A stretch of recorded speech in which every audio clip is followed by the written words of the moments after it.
Allah Azza wa Jalla, for example, commands in Quran in many places. One of them, for instance, "U'budu rabbakum." U'budu rabbakum. Enslave yourself to your master. If you want to know, we study a lot of Quran, you know. You could study tafsir for years and years and years and years.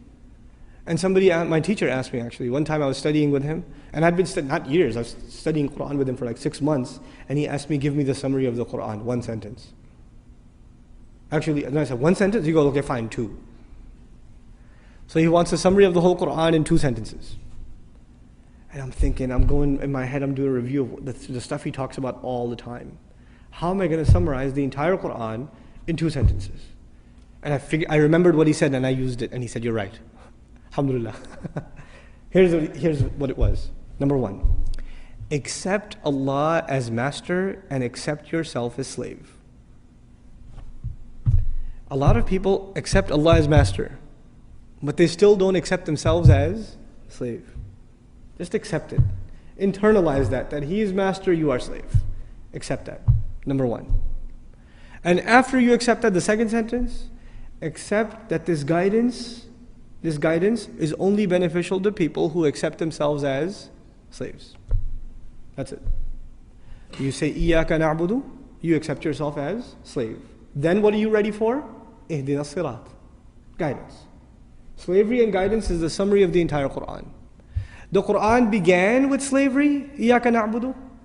It begins with slavery, and at the end, again, he calls himself master, which alludes to us as what? If he's the master of the people are his slaves. Ends with slavery. So this is the heart of the matter. The heart of the matter is people refuse to accept Allah as slave. And by the way, this discussion will go a little further, inshallah ta'ala, today, but one of the side notes of it, a lot of people have no hard time accepting Allah as the creator. That's okay. That's not the hard part. Or accepting Allah as merciful, or as wise, or as powerful, or as one. All of that stuff's easy. Because you know, if you accept Allah as one, there may not be any implications on you. Allah is one, that's nice, I'm still going to do what I'm going to do. Allah is really merciful, great.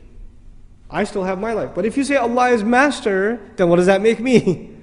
That makes me slave. And to put it in very simple terms, the difference between a free person and a slave person is very simple. It's not a complicated subject.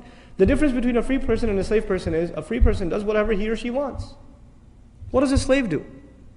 A slave cannot do what he or she wants. If a slave did what he or she wanted, then they would be considered free. The only thing that makes them a slave is they do what the master wants. If you accept that your will comes under the will of Allah, your will has to be submitted like a slave before the will of the master. Then you've understood what this book is, what this message is. That's the summary of this message. It sounds very simple. I mean, it takes 5 minutes to explain, but internalizing that is a lifelong struggle. A lifelong struggle.